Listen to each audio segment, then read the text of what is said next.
Only the Brave, Chapter 20. Moaning Myrtle. Regulus should quit while he's ahead. Honestly, he should. He got what he wanted. He knows what kissing James feels like. He knows the sounds he makes when Regulus grazes the underside of his jaw with his teeth. He knows what James's muscles feel like under his hands, even though there is always too much clothing between them. Regulus knows what James sounds like when he's coming, and the rush of power and sheer ecstasy that is knowing he's the one that caused it. That he can make it happen. Mind-blowing, honestly. Regulus should quit now because he's on a high. He should quit now because there are 3 people who know, and that's 3 people too many. Sirius, Lupin, Dorcas. Dorcas hasn't had it confirmed, but she's also too fucking smart and she picked up on it. Also, because apparently James is obvious when he's looking at Regulus, which, like, fine, Regulus likes it. Because who doesn't? But it's fucking stupid and dangerous. If Dorcas outright asks him again, Regulus won't be able to lie to her face. Regulus should quit James now. It's the safest thing to do. The smart thing to do. It will save him trouble and possibly complications. But he won't, because he's addicted to James. He's addicted to how he makes him feel, to the way he looks at him, to the taste of his tongue and the way his lips mold to him. Regulus can't get enough, and he doesn't know how to quit. Part of him doesn't really want to. Much like his sleeping potion, he'll keep taking for as long as he can, until something or someone comes and pries them from his cold hands. 5 months isn't long. This is what Regulus tells himself. He can have 5 months. He's earned 5 months, hasn't he? The library is deserted today, because it's Sunday and the day after Halloween, so everyone is sleeping off their hangover. Perfect time for his research. No one will come bother him, and that's how Regulus likes it. Regulus turns the corner and finds the shelf he's looking for. He stacks the books back where it belongs and signs. This Tom riddle is hard to find. He's annoyed by it, because how difficult could it be? Regulus did find the record of his attending Hogwarts, but it was just the entry in the log, next to the years he attended. It isn't enough, and so far he has found a little else. But Regulus doesn't give up. He's going through family lines and other historical records, hoping to find the name Riddle somewhere. He checks his pocket watch and signs again. He has 1 hour before going to the roof to meet James. He should eat something, but he can't be bothered with the trip to the kitchens, and he's mostly definitely not going to dinner because then he'll have to lie to his friends about where he's going afterwards. Regulus decides to stay and read some more. He's putting a pin on the Tom Riddle research for now because he's frankly tired of failure. Instead, he looks for obituaries from the years Riddle was at school. If he can't find him, perhaps he can find the girl who died, her family anyway. And after a short while of reading, his luck begins to turn. Myrtle Warren. Regulus knows her, he thinks, the name. It rings a bell. He sits down, writes it on a paper, and thinks, and thinks. He can't remember why it sounds familiar, but it does. It does. Myrtle Warren. A girl murdered in school. Why her? Regulus starts here, hoping it will spark something. A memory, perhaps. Anything. He's a little desperate, because he's not used to only fighting death ends. 1943. A dead girl. Myrtle Warren. There's got to be something about it somewhere. Even if they swept it under the rock, something always slips through the cracks, and Regulus is going to find it. He goes through old newspapers, finds a student-run news letter from the 40s, reads through school logs, anything he can find, and it's only when he stumbles across a handwritten note on a very worn copy of Hogwarts A History that he remembers. Student death needs recording. Girl, Ravenclaw, 2nd floor bathroom, Chamber of Secrets? Regulus frowns, reads the note again. Obviously some wannabe historian making their own annotations, like the matter. But wait. Bathroom, 2nd floor. Moaning Myrtle. Regulus slumps back on his chair, runs a hand through his hair. This is brilliant. He doesn't even have to bother the girl's family because the girl is still around. Everyone knows to avoid that particular bathroom because she's always crying in there. Pandora went in once, thinking it was all exaggeration, and came back deeply upset because the ghost didn't like her cheerful outlook on life. Taking a moment to compose his thoughts, Regulus quickly ties up his things and flees the library towards the second floor. He's got a bit of time before he has to go to the Ovary, and he's done wasting it. The door to the girls' bathroom creaks when he walks inside. He waits for a moment, but no one says anything. Moaning Myrtle is sniffing softly in her stall, so far unconcerned with the new presence in her bathroom. Regulus looks around. It's obvious it's in disuse, which is fine with him. The bathroom doesn't smell, which is all he could ask for. The sinks have rusted, and the mirrors are covered in dust. He sees several reflections of himself as he walks farther in. His hair is getting a little long. He should consider cutting it before his mother makes a big deal out of it when he's home for Christmas. Salada's socks. He can't believe Christmas is only 2 months away. 2, and then 3, and then it's Easter. Regulus doesn't want it to be Christmas, because that will mean he's closer to the beginning of the end. But also, he can't stop time, unfortunately. Oh, hell. It will be Christmas before he knows it, won't it? It's a very bad time for his brain to ping him with an anxious thoughts that reads gift for James. But Regulus is used to his brain hating him, so he simply forces that to the back of his head and focuses on the task at hand. He takes a moment to gather his thoughts, make a plan. He wants this ghost to help him, so he's got to be cunning, charming. Regulus fixes his hair, straightens his tie. "Hello?" he asks, knocking on the door to Myrtle's stall. "Who's there?" she yells. Regulus pauses. This girl is a ghost who died in a bathroom stall alone, and stayed back to haunt it. Regulus might not be very good with emotions in general, but sadness, he knows it well. And he's ready to bet that this ghost is fucking sad. Regulus clears his throat, then he goes for it. "I came in here to be alone, and I heard you. And you sound... Are you alright?" There's a pregnant pause. Then, "Why did you want to be alone?" Regulus could smile. It's in her voice. The longing. The wanting to bond over something. "I'm sad, too." The door to the stall opens and Myrtle looks at him, released wiping her tears. Regulus doesn't miss the way her hands fly to her hair to fix it when she sees him. Perhaps Dorcas is right and he's a little handsome. Turns out good looks might be the only thing he has in common with his embarrassment of a brother. "Hi," Regulus says to the ghost. "Hi," she says, hovering over the toilet. She died in her school uniform, hair into pigtails. Round glasses frame her face, obscuring eyes that are a bit swollen from all the crying. "I'm Myrtle." "I'm Regulus." "Why are you sad, Regulus?"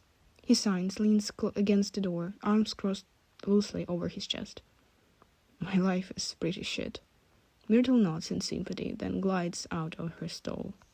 "Do you want to sit?" She gestures to the floor under the mirrors, where there is a space of wall without sinks for them to rest their backs against. "Sure," Regulus says and follows the ghost. They settle down side by side. Regulus keeps his knees up and puts his arms over them, doing his best to look relaxed and mildly depressed. First part is a little more challenging than the second. Sadness he's got to experience with. Relaxation, don't know her, sounds fake. "Do you want to tell me why your life is shit?" Myrtle asks. Regulus looks away, playing the part of shy. He runs a hand through his curls, then glances at Myrtle through his eyelashes.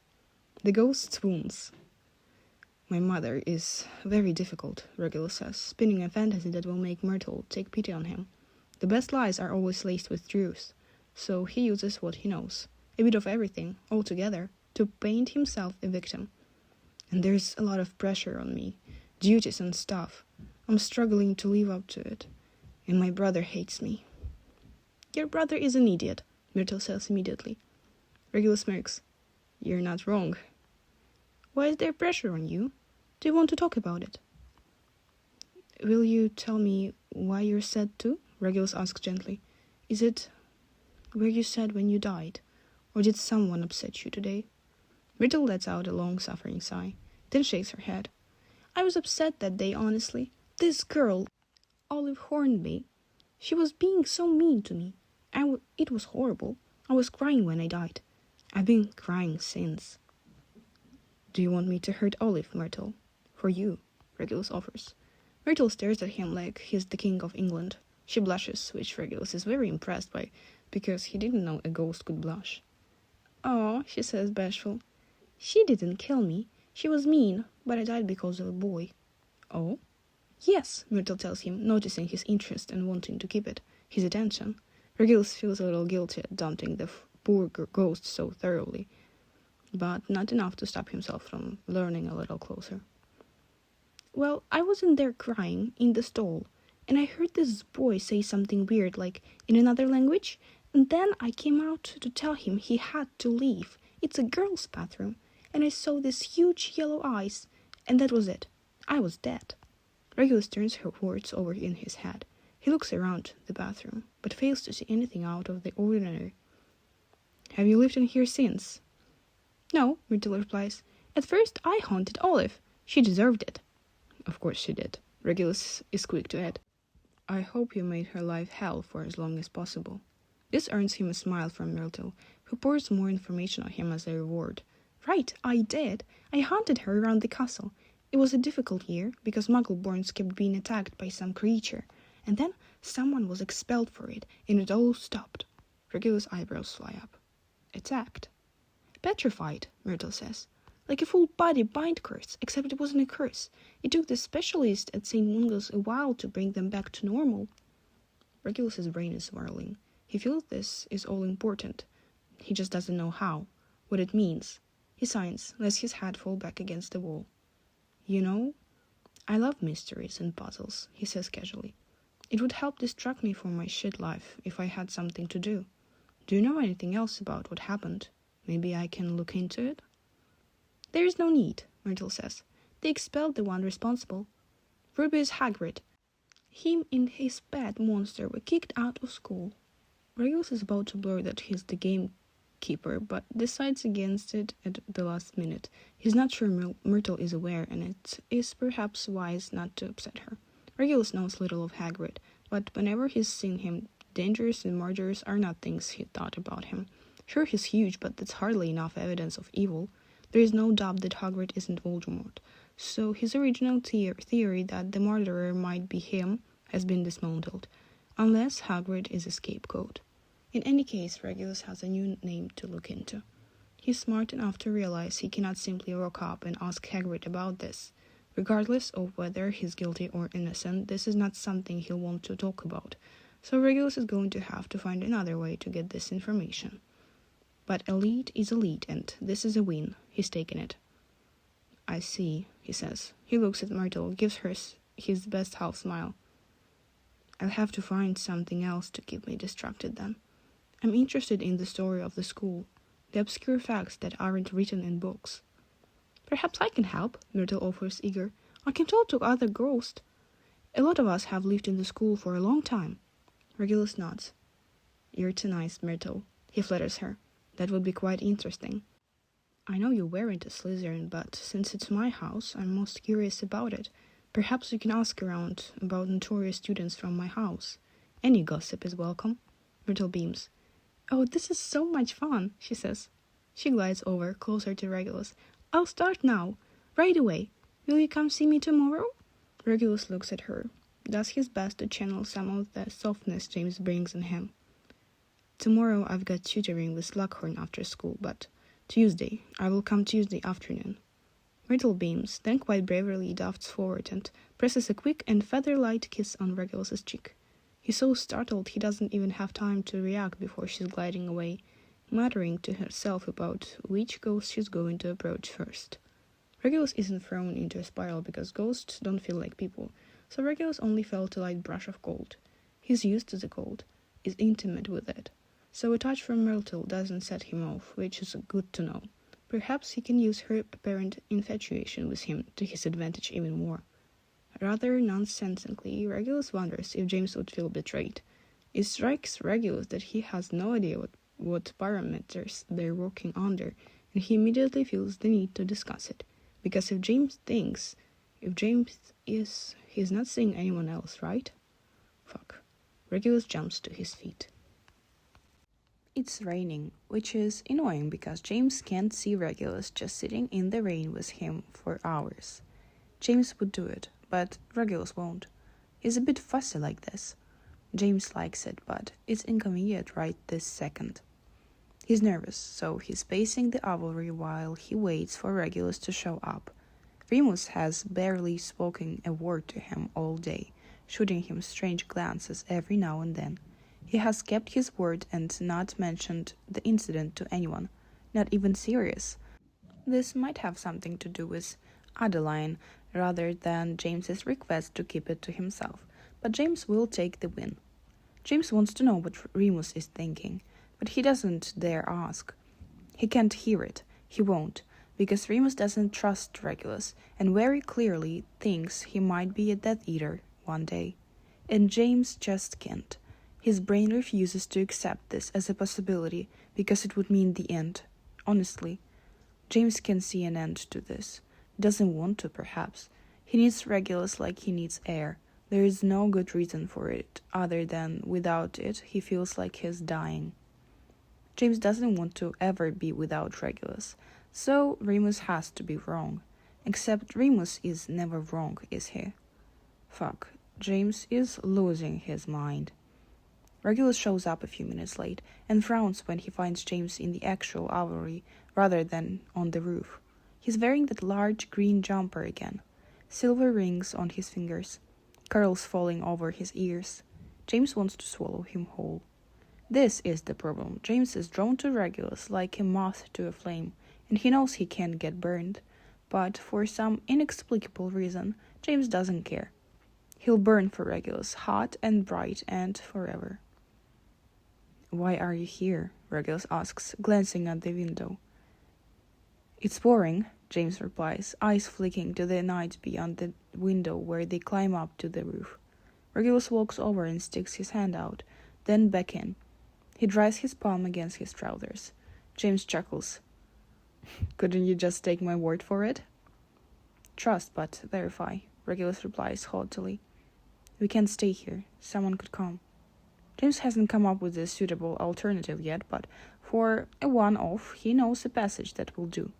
It's wide enough for them to sit face to face, legs tangled, which works for James.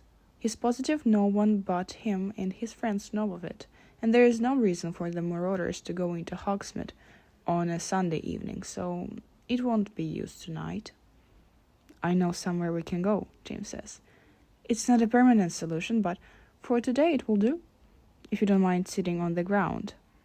Remus wrinkles his nose like he'd rather not, a glimpse of the standards he has by nature of his upbringing and name.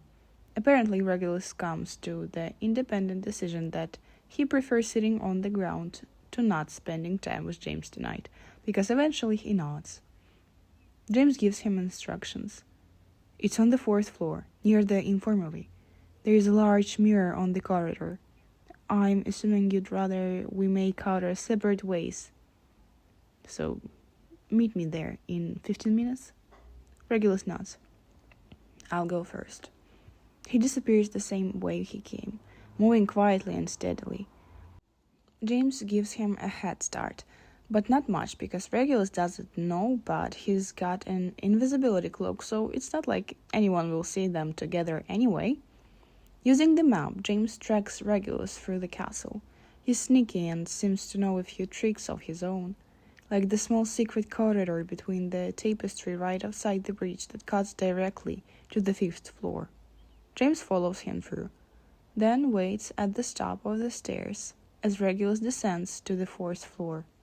James checks the map to make sure no one is around, then hides the clock in the empty space at the feet of a statue before joining Regulus in front of the mirror. "Well?" Regulus asks, glancing around with quick eyes. James can tell he's nervous, because they're exposed. He taps his wand against the mirror and it swings outwards, revealing the passage. It's dark but spacious. A little damp because this is Scotland and humidity is a thing that exists, unfortunately. But it's empty and quiet and private-ish. Not very romantic if he's honest, but it is not raining inside of it, so it will have to do. Regulus slips inside without a word, and James follows. The mirror closes behind them, shrouding the passage in darkness. James can hear Regulus's breathing, a little less calm than it should be. It makes James anxious in turn because he doesn't know why Regulus is nervous. Is it because of what happened with Remus yesterday? Is it simply because he's alone in the dark with James? That shouldn't make him nervous, should it? Perhaps Regulus thinks James brought him here to do something untoward. James has had many untoward thoughts about Regulus, but he'd never do anything he didn't want to do. He hopes Regulus knows this, but perhaps he hasn't communicated well enough. Whatever this is, James doesn't like it because he doesn't want Regulus to be nervous around him. He wants Regulus to feel safe, happy, the same way James feels with him. "I'll get a light on," James says, raising his wand. "Don't," Regulus replies, softer than James was expecting. "Not yet." James lowers the wand and waits. He can't see anything, because this is a tunnel inside the walls of a castle. There are no windows, no openings. The air is a little stale, taste of earth and dust. It smells a little like moisture, because, Scotland, and rain. James imagines water seeps through the walls when the storms are bad.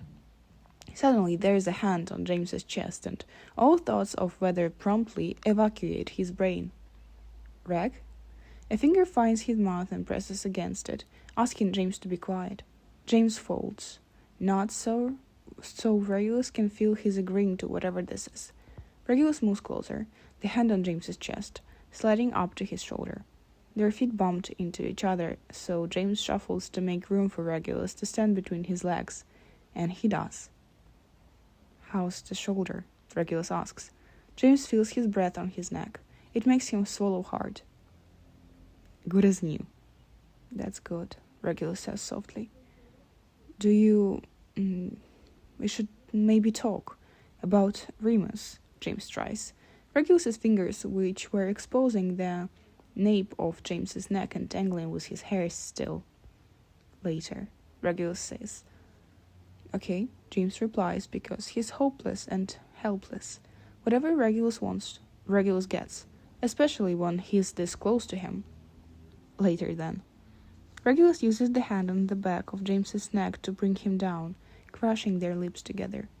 Briefly, James thinks that something isn't as it should be, and that this kiss is bruising and desperate, almost like Regulus wants to get it all now. But then Regulus's tongue is in his mouth, and James loses the ability to think about anything. All he can do is feel. Regulus's mouth, his hands, roaming over his body, his curls in James's fingers. Regulus shifts his hips, and they meet, and they both groan. James can help himself, so he presses his body closer to Regulus, and is rewarded with another sound from Regulus's throat that he swallows between kisses. James's hand trails from Regulus's hair down his torso, until it's ghosting the outline of Regulus's crotch. "Is this okay?" James asks. Regulus takes the break in kissing as an opportunity to bite him gently, right where his jaw meets his neck. James's head spins, and he gasps weakly. Then Regulus is pushing his hips forward into James's waiting hand, and James gets the message. It's a good thing that Remus told James to take things as they come, slow, step by step. Because what the fuck was he thinking asking for tips about sex when the feeling of Regulus's hardness through his trousers is enough to make James want to come undone? He would be embarrassed if he wasn't feeling Regulus's equally over-the-top reaction. And perhaps that's what makes it so good. Better than anything James has ever done with anyone. Because he's on the last threads of control after a few kisses, but Regulus is on the exact same boat. They react to each other like potion ingredients stirred together, blending, augmenting, enhancing the other to produce a reaction powerful enough to heal. It's a wonderful thought. James puts a bit more pressure with his hand and tentatively moves it up and down. Regulus whimpers, and then he's kissing James again and pushing him roughly. James's back hits the wall, and he's very on board with Regulus taking charge.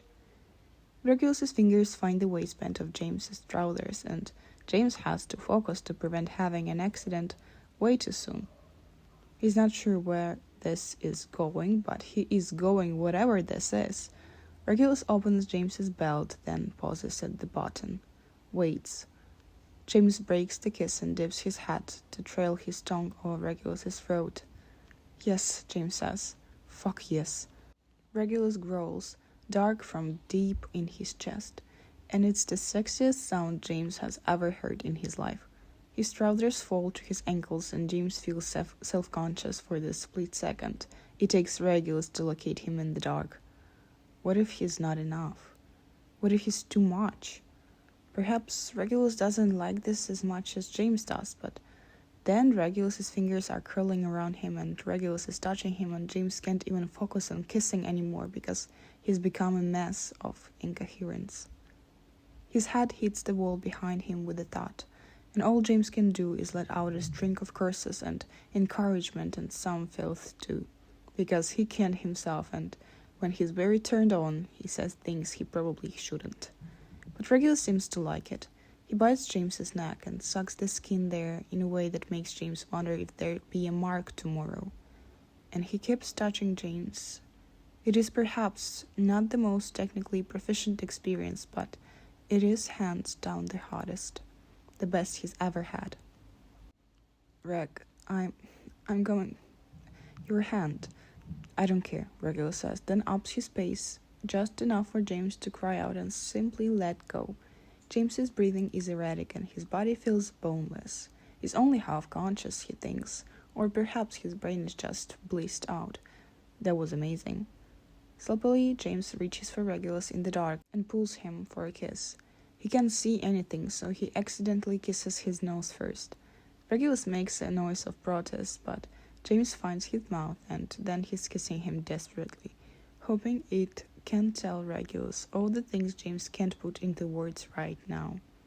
His trousers are still down by his ankles and he's vaguely aware of the hand Regulus keeps out of reach, but it doesn't matter. None of it matters because they're here together, and it's so fucking good James doesn't want to do this with anyone else ever again.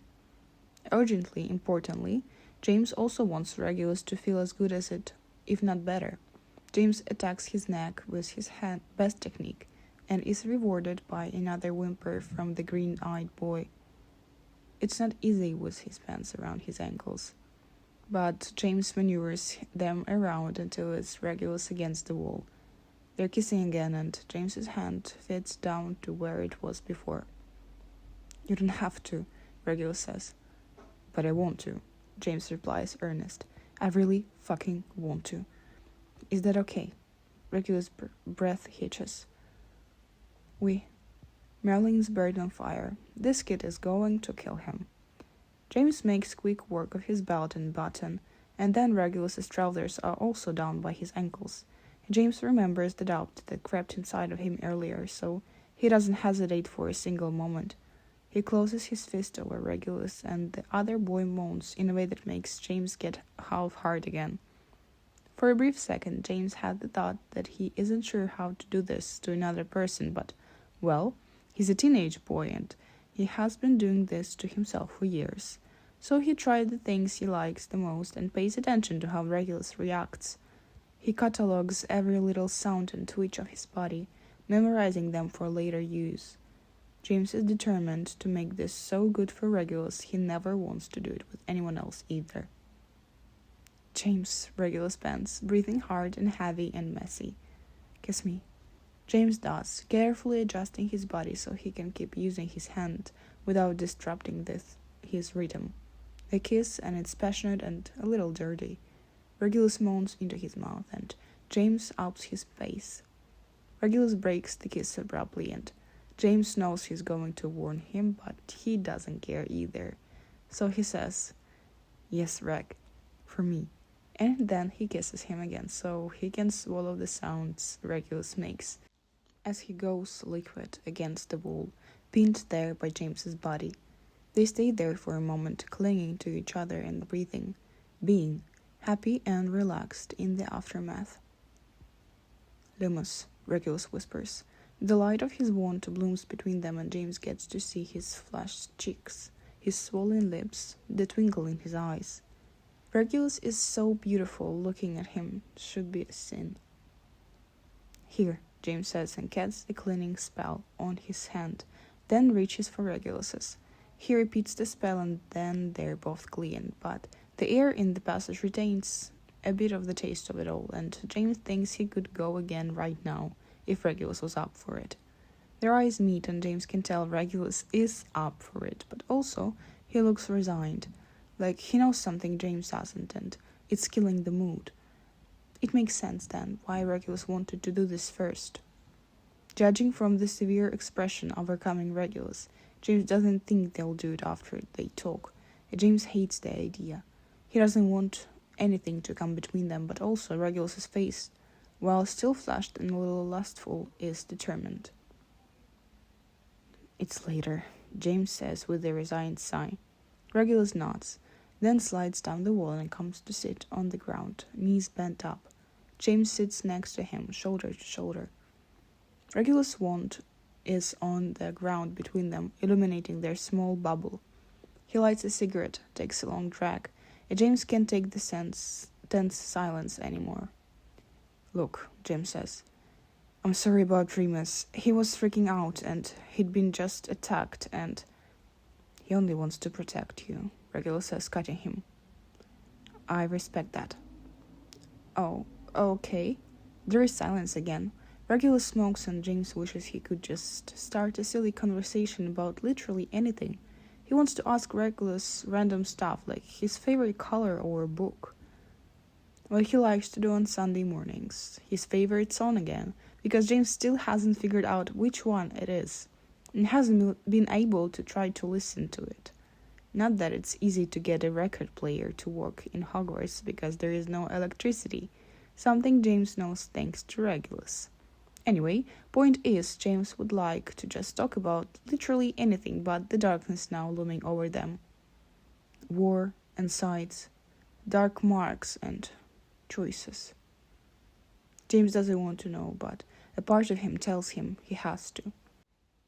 Go on, James. Ask, Regulus says, and he sounds bitter. Just fucking ask. James doesn't want to. He doesn't, because if he gets the wrong answer, he'll have to leave, and he doesn't want to do that either. James wants to do what he was just doing again, with Regulus, every day, several times a day, if possible. That's all he wants. He doesn't want to think of wars or of sides, right and wrong. He knows the world is a dark place, and that bad things are happening. And he's going to do his part, isn't he? He joined the Order. He's training with them. Just this morning he was in Hogsmeade with an order the Order sent. He's going to fight as soon as he graduates. Isn't that enough? He'll do whatever he has to. He'll learn not to hesitate if it comes to that. But giving Regulus up? James isn't sure he could. He just doesn't want to even consider it. I don't think I will, James says calmly. Your arm is clean. I've seen it. I know you didn't lie to Remus. That's enough. Is it? I don't want to know, James says. He sounds childish, but he just doesn't care. He wants to keep this, and if he has to overlook a few things, he's willing. Godric have mercy on him. What is wrong with James? He shouldn't be thinking this way. But he can't help it. He can't help it. Regulus laughs, but it's not the elegant, graceful sound. This is brittle, like bones. You don't want to know, he mutters, takes another drag of his cigarette. But you should know, because I know. I know what side of the war you'll be on, and I'm still here. It's only fair if you know, too. James feels cold all over. He wants to scream. No, no, doesn't want to hear it. But Regulus has said it now, and James can't turn back time. Does it mean you will get it? He can bring himself to say it. Regulus signs. It's complicated for me. And this, James can do complicated. Complicated is his favorite challenge. It's better than a resounding yes. Complicating implies doubt, and that's hope, and James is fucking expert in hoping. How so? Well, I personally don't think Muggle-borns should be dealt with in any way. They're people. No better, no worse, Regulus says. But that's not all there is to it, so... James can't stop himself. He launches his body to the side, knocking into Regulus, and kisses him. It's sloppy. He caught him at a bad angle, and there is a moment of pure slippery mess. But James doesn't care. Regulus just voiced it out loud. He's not a blood supremacist. James could punch the wall and come out of the other side from how hopeful he feels. When they break the kiss, Regulus shakes his head. He's breathless and his cheeks are pink. So lovely. You're getting ahead of yourself, he says. I'm still not. You already told me you're not a good person. I know. Horrible things, blah blah, James reminds him. Regulus's eyebrows shoot up, because James doesn't usually mock Regulus. Except he isn't mocking him, not really. It's just, this is a difficult conversation and James is doing his best, okay? James takes a breath.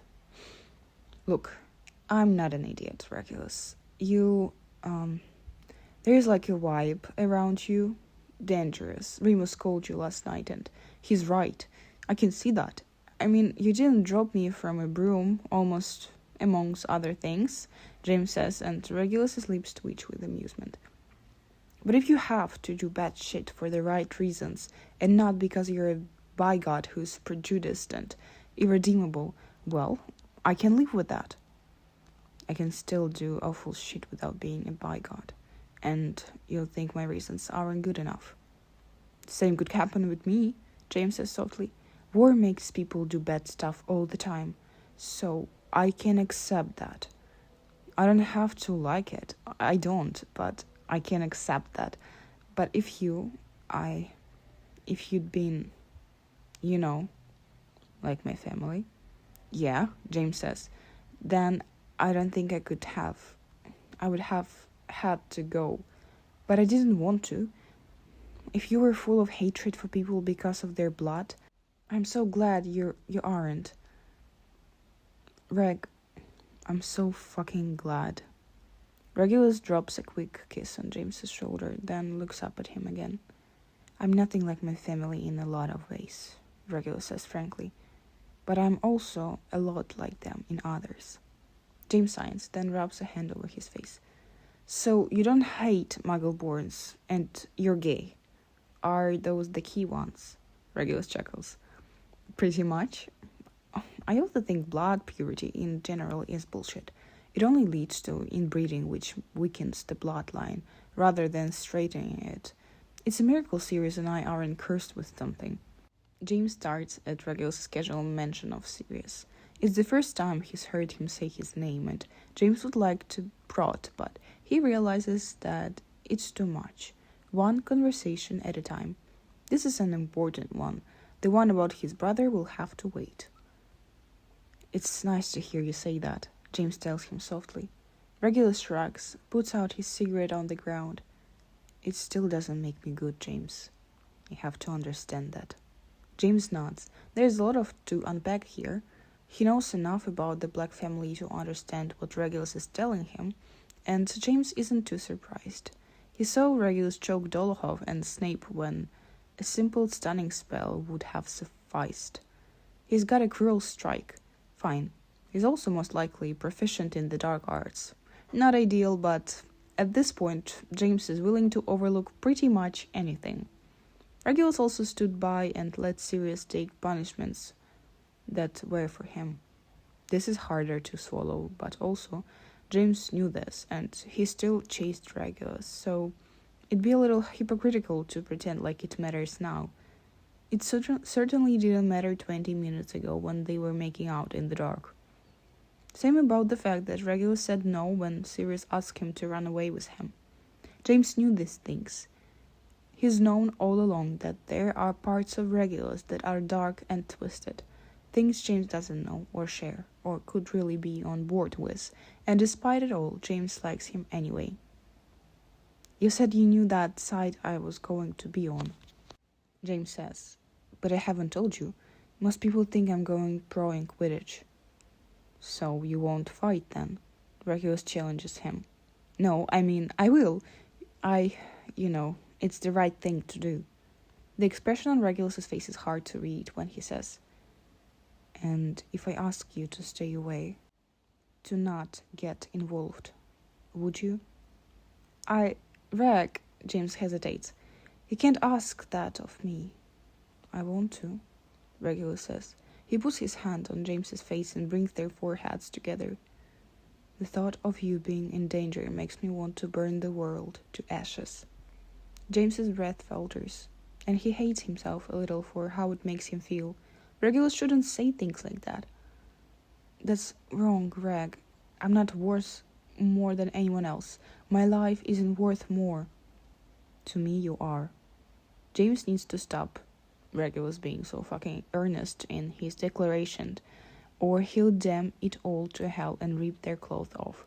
Seriously, his heart is a wild thing, beating like a horse against the inside of his ribs so strongly they'll be bruised tomorrow. Does Regulus realize what he's saying to James? What it means? It takes more effort than it should, but James finds his voice and says, You can't stack my life against everyone else's, Reg.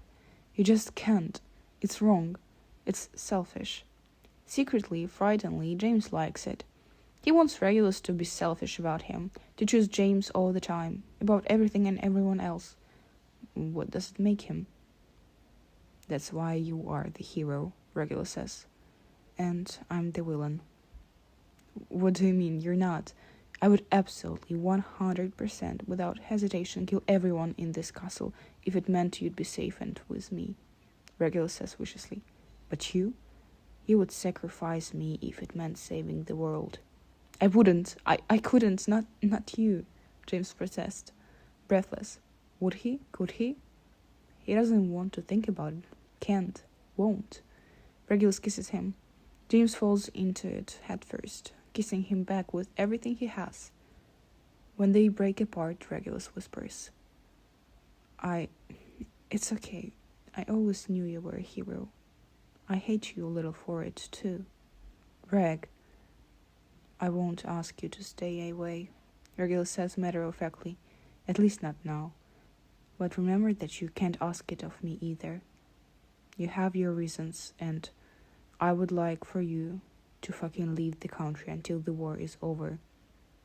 If it were up to me, I'd put you in a cage in my basement and keep you where I could see you, safe.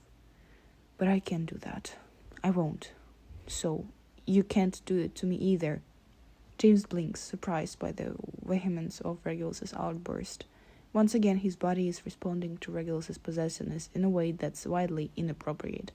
James is beginning to think something's deeply wrong with him. But the conversation is too important, so he focuses himself to ask, Does that mean you're going to fight with the Death Eaters? I might, Regulus says. James holds on to that. Might isn't will. There is a chance. Regulus still has a choice, and James thinks that perhaps he can help him make the right one. Besides, Regulus has another year left of school, and who knows, the war might be over when he graduates. It's a flimsy hope, but it's a hope nonetheless, and James takes it and folds it into his heart to keep it safe. Why? I have my reasons, Regulus says. I won't tell you them, but no, they're not bigotry. That's at least I can give you. But maybe you don't have to fight, right? Maybe you can get... Don't try to save me, James, Regulus warns him. I'm not. You were thinking it, Regulus says. And I told you I don't want you to. I don't need you to save me. There is a pause, and then Regulus looks at him, smiles sadly. And you're going to try anyway, aren't you? Because you're too good. And you're not, so you'll do horrible things. James can't help himself. He shouldn't want to hear it, but he does. He does, because doesn't that mean that Regulus will have to be on his side? How can he keep James safe if he's the enemy? Regulus leans forward and presses his kiss against James's shoulder again. Gentle, tender. I will, and you'll hate me for it. James shakes his head. Don't be absurd. He puts his arm over Regulus' shoulder and brings him closer against him. Regulus loves it. I could never hate you. Never say never, James, Regulus says. There is a war, and we'll be pulled in opposite directions by it, whether we want it or not. James feels irrationally stubborn, Just no. It's very simple. He won't hate Regulus, ever, no matter what, because he's not a blood supremacist, and that's enough. He can be a bad person, be a bit cruel. He's had a shit life, alright. Regulus is a product of Grimmauld Place, and that's... well... Are you still in Grimmauld Place? James asked him. Still with her? Regulus looks at him, through his curls and his lashes. Yes. And you are... Is she hurting you? James swallows, braces himself for the answer. He doesn't know what he will do if he says yes. The idea that someone could hurt Regulus, it breaks James's heart. He remembers Sirius, the day he showed up on his doorstep, the darkness that almost consumed him. It ate the light in him, coating every inch of his soul in shadows. It pulsed with hatred, with the need for revenge. He wanted nothing more than to apparate the Grimmauld Place and obliterate it, burn it to ashes. And isn't that what Regulus just said? Yet that doesn't mean he could be a villain too.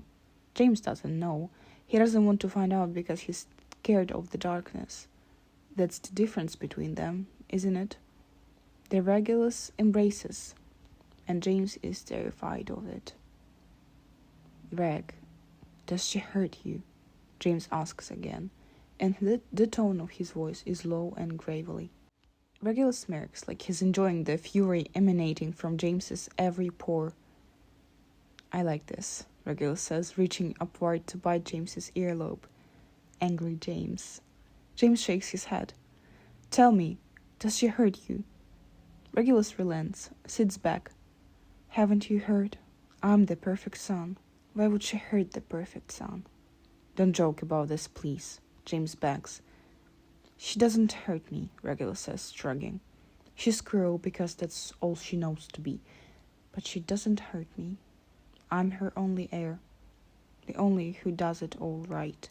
She doesn't touch me. The tension eases out of him, leaking out with every exhale and leaving him a little tired. Come back here, he says, opening his arms. Regulus snuggles against his chest again. The perfect son. Yep. James laughs, and Regulus bounces a little on his chest with the strength of it. Oh, she has no idea, does she? Sirius always got it wrong, Regulus says, nuzzling in closer, deeper into James's chest. He was loud in his rebellion, making a big show of it. Red and gold everywhere, terrible music, posters of half-naked women on the walls. I'm not an idiot like him. I play by her rules. And then move my pieces when nobody's watching. James smiles against the crown of Regulus's head. Why do you stay if you're not like them? Why don't you just leave? Regulus shifts and sits up. He's now between James's legs, torso twisted so he can look at him. I don't want to leave, he says, and there is a serious undertone to his statement, like he doesn't want James to push it. I'm rich and have influence. My family is respected and pure-blooded, so we're not in any danger. I have access to knowledge that I want and need. There is no reason to leave. I'm the heir to the house of Black James. I like that. It's mine and it means something. You'll never be able to do this in public if you stay forever, Jim says. Only in the shadows, never in the sun. It makes James sad, because a part of him wants to be able to just have that cottage with the fire and the sofa and the lush carpet. Regulus reading a book between his legs and James enjoying the quiet. But if Regulus wants to be the lord of the house of Black, well, what does that mean for James? And it's too soon for James to be thinking about that because they're only just started this. But he's so certain of it, so sure of what he feels for Regulus. You don't listen, do you? Regulus asks, leaning closer until his mouth is pressed against James's. Never say never, James. The night when they meet behind the mirror for the first time, Regulus doesn't get any sleep. None. He doesn't take his potion because he doesn't have more than one dose and he won't waste it. He can tell there is no way he'll succumb to sleep with just one dose. It's not enough. Not with all the things James said running through his head at 100 miles per hour. He tosses and turns in his bed, remembering, I could never hate you. Regulus tried. He did. Lupin's accusation was an opening he couldn't, in good conscience, because apparently he's got one of those when it comes to James now, not try.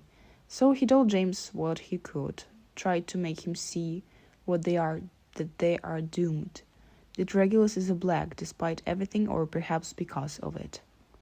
He will rise and claim his house title and wield his power in the name of vengeance, and he'll enjoy it. He told James the war will put them at odds, that Regulus is who he is and he's not ashamed because the only thing he's got left is embracing his mess.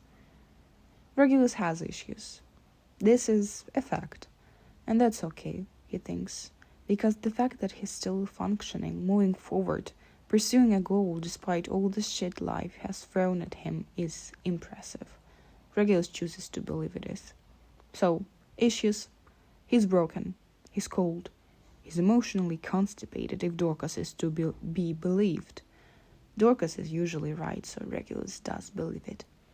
He doesn't trust anyone, possibly because his older brother left him in a house that they never called a home, with a woman whose idea of parenting involves torture, starvation, and isolation. He's angry a lot of the time, most of the time. His fury runs cold, so it keeps him focused and committed, but it's there. Regulus is darkness, and James is light. And Regulus tries his best to tell James that he's not good for him. Regulus will break James, one way or another. He'll either taint him with his darkness or he'll hurt him when the clock runs out. Perhaps both.